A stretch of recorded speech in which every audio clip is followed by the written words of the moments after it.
Hi everybody. Today we're talking about Lush Breath of God perfume, and I have a cute little 30 ml bottle, but what I've had for much longer is this. I think this is a 10 ml. What does this say? 9 ml travel size. This came out in 2010, and that is how long I've had it. So let's rewind a little bit the way that I like to do and talk about Lush perfumes, and in particular Gorilla Perfume. You'll see both these bottles say Gorilla Perfume on them at Lush, and Gorilla Perfume is the company of Simon Constantine, who is the son of the founder of Lush. So Mark Constantine is the founder, and then Simon is his son, and Simon's company is Gorilla Perfumes. Now this brand, or I won't say this brand, I'll say Lush's perfume arm was originally called Be Never Too Busy to Be Beautiful. That's a mouthful and a half. And that was the sister company to the brand. And originally when they launched in 2007, they were only available in England. That's where the store was, and that's where you would have to go to smell the perfumes, buy the perfumes. Lush started in 1995, and I guess they really took off from there. I actually remember when there was one Lush store in Canada, or at least in Toronto. There was only one, and that was on Queen Street West. And so I would, take a special trip and I would go visit it when I went shopping down there and smell all the things. But, obviously back then we did have internet, so I would be reading about all these Lush products on beauty blogs and stuff like that. And then when I'd finally get in store, that would be my time to smell everything and choose what I was going to get. And at that time, Lush had their own forum on their website where they used to post like things that were going to be discontinued, or like what they were thinking of coming out with, and you could like stock up on stuff before they discontinued it, because a lot of their scents were seasonal. And Lush is like a bath and body product company, right? They make bath bombs. I think that's what they're known for. Soap, creams. They have like fresh face masks, so you're supposed to keep them in the fridge when you bring them home. That's how fresh they are. And everything is made by hand, and then it's also packaged by hand. So the factory that's in Vancouver, the Canadian factory that's in Vancouver, they mix everything by hand and then they package it. And then they used to also have like the face, not a real face, but like a sticker with like the face of the person who made your product. And it would say, Billy packaged this on June 2nd, 2003 or whatever it was. Okay.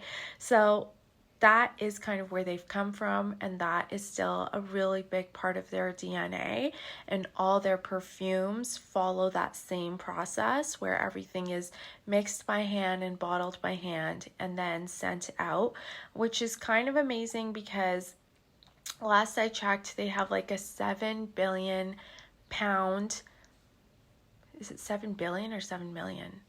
I need to check that now. Okay, I'm back. So 70 million pounds in turnover a year. So that's kind of a big deal. But as I was saying, everything is homegrown, mixed by hand. A lot of their scents were limited edition, so you knew that they were there until they ran out. So there was an enormous amount of FOMO even back then. And when you think now to like people all over the world reading about these niche perfume brands that they maybe can't smell or access, like that was still present 15, 20 years ago when we could all read about Lush, but we could never go into a store because it wasn't near us. And the perfumes were the same way. Like when they launched their perfumes, a lot of the scents were taken from something that they had already scented before. So it was kind of like, if you like the scent of the soap, now you can have it in a perfume form. I remember their Karma perfume was really famous for that. And now Lush is all over the place. They're in like a lot of big malls too. So if you've walked by a Lush store, you kind of can get a sense of their aesthetic, because Their products are so heavily scented. They're definitely not for the faint of heart. And the perfumes are also really, really strong.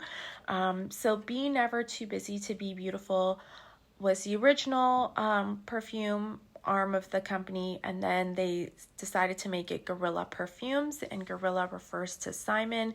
That's his brand, and he is a perfumer on some of these perfumes. And then yeah, now they've changed the packaging. So this was the original Gorilla Perfumes packaging. Really, like, maybe the worst perfume packaging I've ever seen, because there's no name of the fragrance on the packaging. The only name was with this like tag, which is made out of paper and quite flimsy. And I'm shocked that this has even lasted on this perfume as long as it has. So this is Breath of God. This perfume, I had forgotten which one it was, but I believe it to be Rose Jam, which is now discontinued. But I wore this so much, and there's just a few drops at the bottom that are left. You all know that I love to keep my empty bottles, and I have kept this. It's not completely empty though. There's still a little bit. But I wore the heck out of this perfume. I loved it so much. But yeah, I lost the tag for it, and I thought I would always remember what it was. But then the only way I could remember was I went through my blog archives and read every single Lush perfume review I had written, and I'm pretty sure that this is Rose Jam, which is now discontinued. So this was the original packaging. Thank goodness they changed it, because this is now what it looks like, and it has a sticker with the name of the perfume on it.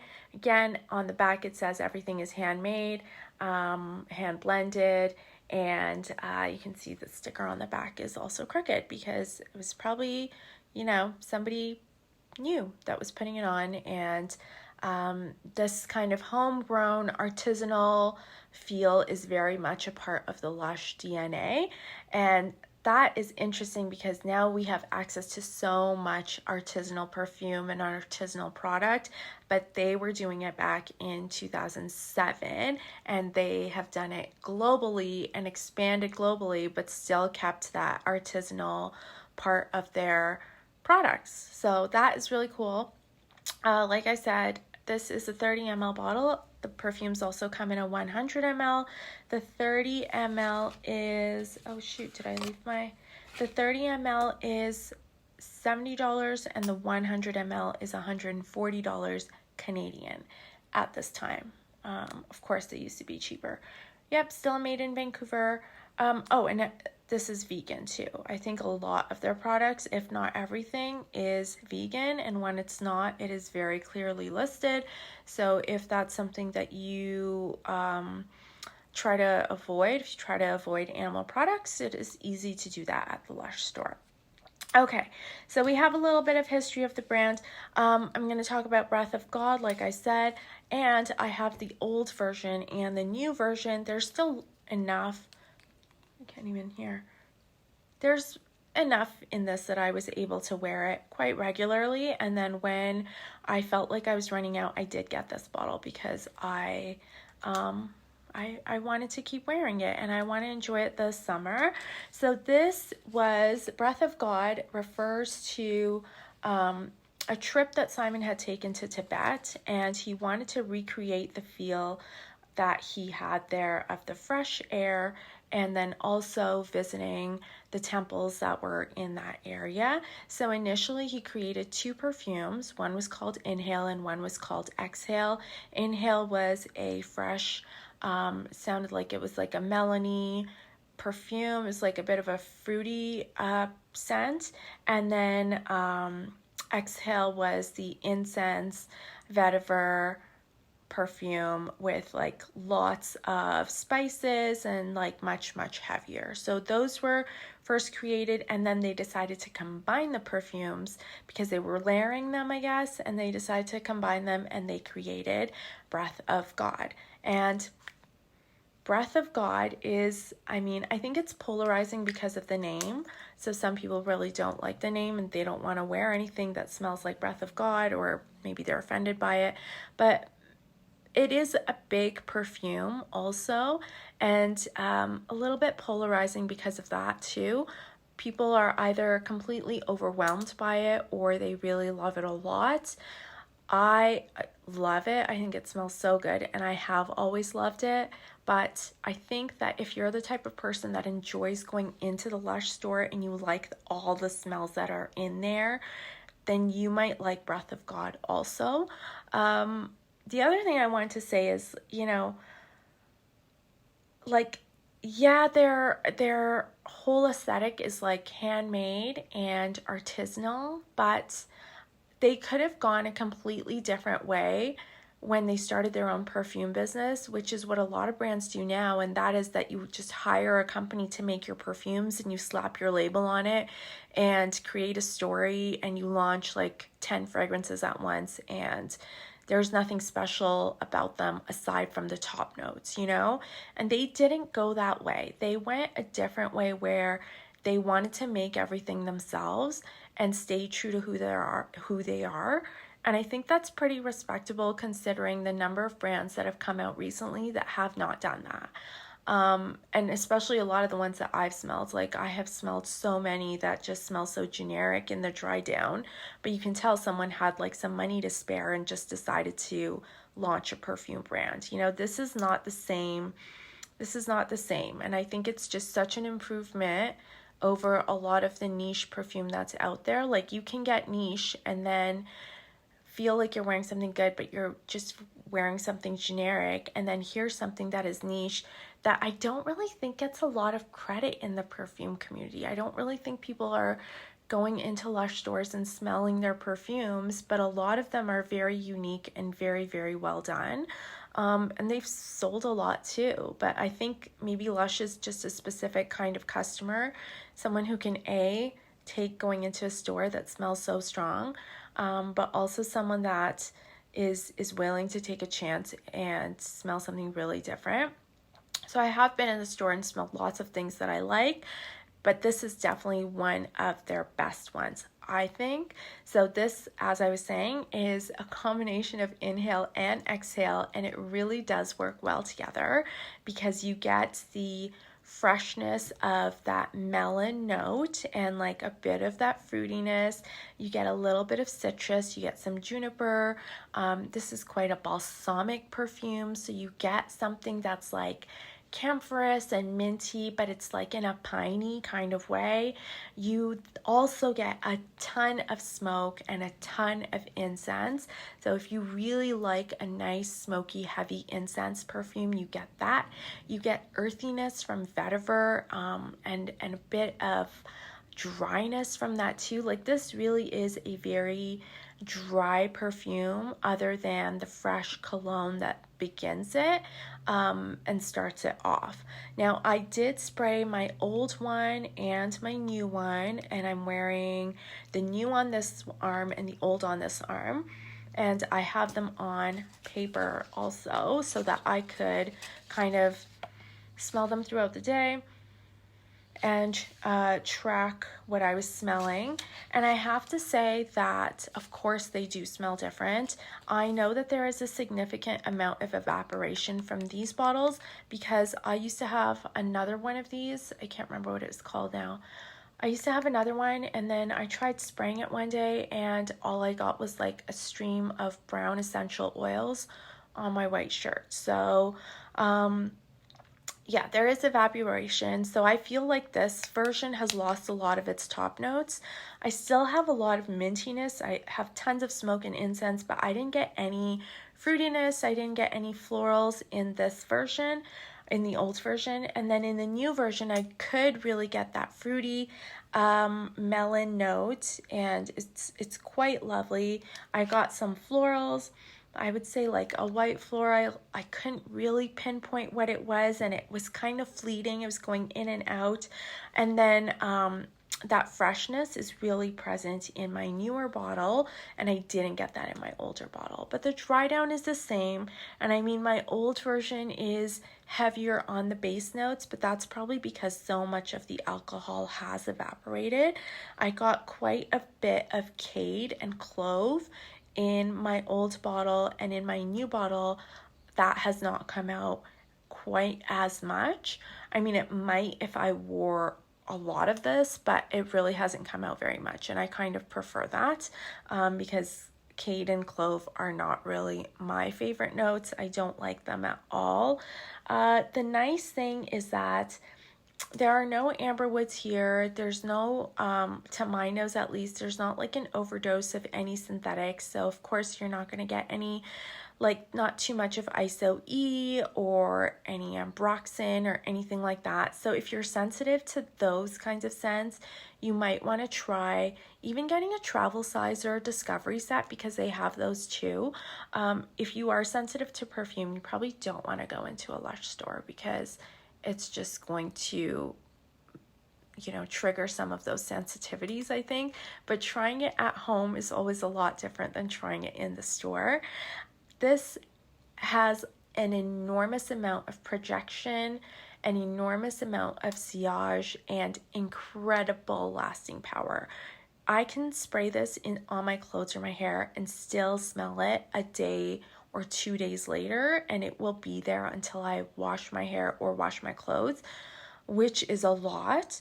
On skin, of course, I don't get as long. I mean, I don't want anything to last 24 hours, let's be honest, but I can get a full day of wear with just one spray. So I would say that this is a perfume that you need to wear lightly. And definitely you don't want to be wearing it when you're going to be in an enclosed space because you might offend people. Because it has so much incense and so much smoke, again, I feel like this is not a safe blind buy and it can be quite polarizing. Some people's noses interpret that smoky vetiver as like a tar note, and I could definitely get that like burnt tarry note here and there, but it doesn't bother me. I kind of like it, and I like everything about this perfume. It is a lot. It is very complex. It's got lots of texture and it changes throughout the day, so it is really, really interesting. But you know, I also understand that it's not necessarily for everybody, right? It might not be for everybody, but if you like to wear really big perfumes or you like to have very big perfumes in your collection, then this one is definitely worth seeking out. It also reminded me of Zoologist T-Rex, which is so much more expensive and has launched more recently. So I think T-Rex launched in 2021. I might be wrong about that. Maybe T-Rex launched in 2021.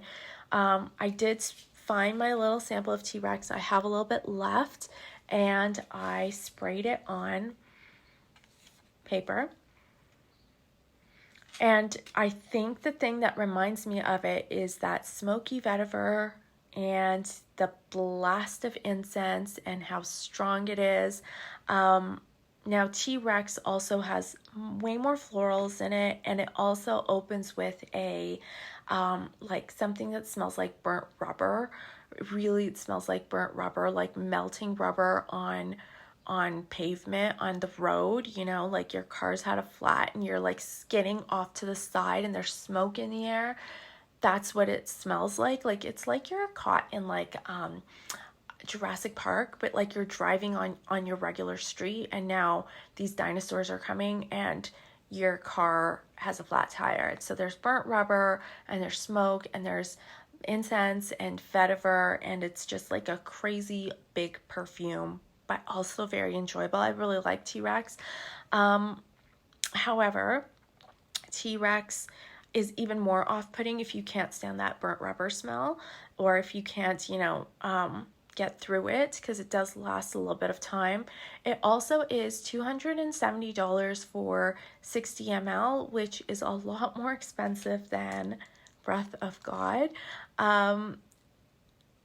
So yeah, I don't know. Like, I feel like if you thought that T-Rex was too much, you might want to smell Breath of God and see if that gives you what you want. Because if you were a fan of that smoky incense vetiver, then this has it in spades. It also has the intensity and the lasting power.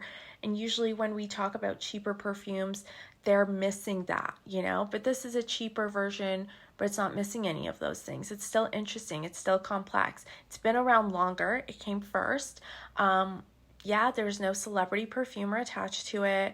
There's not like a fancy bottle. It's not like heavy, thick glass and like crazy presentation and a beautiful cap and, you know, this aesthetic that has all these quirky animals.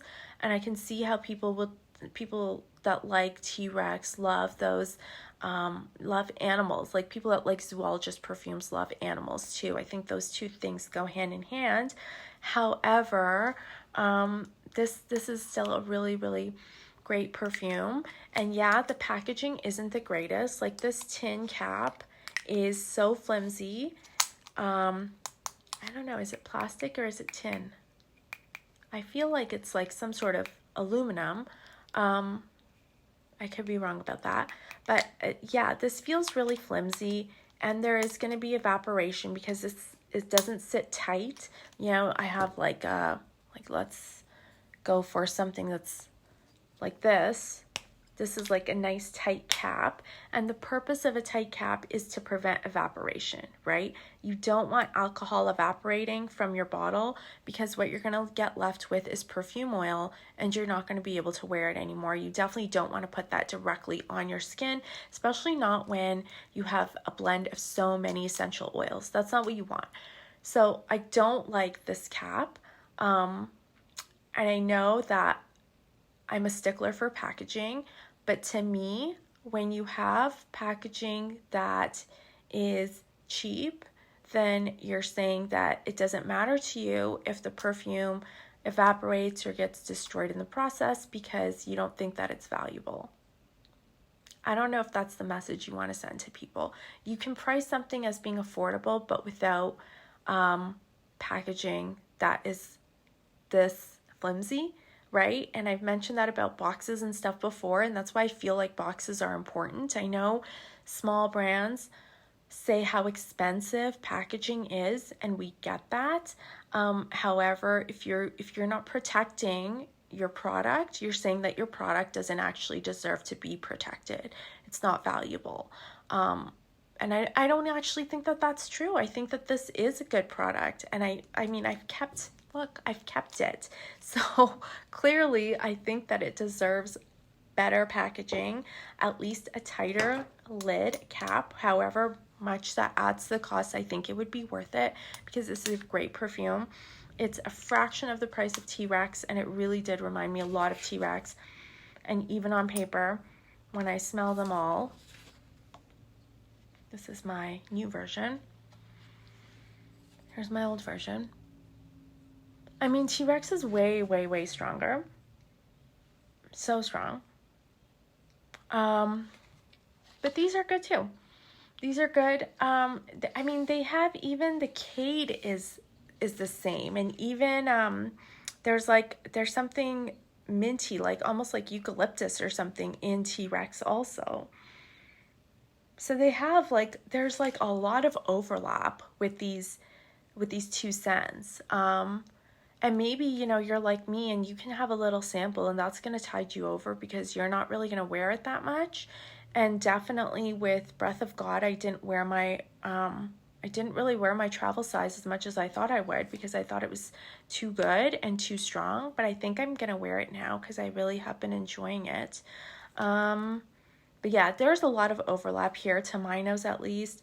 I haven't seen anybody else really mention it, but I think if you like T-Rex, but you felt like it was out of your price range or too much, then definitely try this one. It's maybe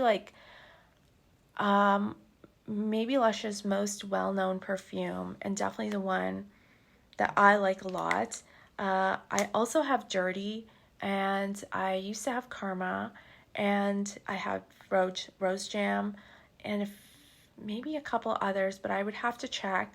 But yeah, I've been a Lush fan for, you know, a long, long time, and I don't really buy their bath products anymore, bath and body products. I was going to say I don't really buy their skincare as much anymore, but I do love to go in there and smell their perfume every now and then. Coffee and Cardamom is another great one. If you're in the store, go smell that. They also have one called, I want to say it's called Grass or something, and that one's really nice and grassy. But this is the one that I have, and this is the one that I will wear stan incense, so I like wearing that a lot. But yeah, that's it from me. This is just a, you know, it really is like, oh, the other perfume it reminds me of, I was going to say, this is a fresh incense. It's a fresh incense perfume. It reminds me of Avignon by Comme des Garçons, because that's also a fresh incense, but I feel like that one's much more outdoorsy and more clean and green almost. This is not a green incense. If I had to pick a color, it would be like an indigo blue. It's because of the smoke, and like gray. It's like that kind of an incense, but it is still a fresh incense. It's really, really, really nice to wear. Okay, that's it from me. Thank you so much for watching. I'll see you next time. Bye.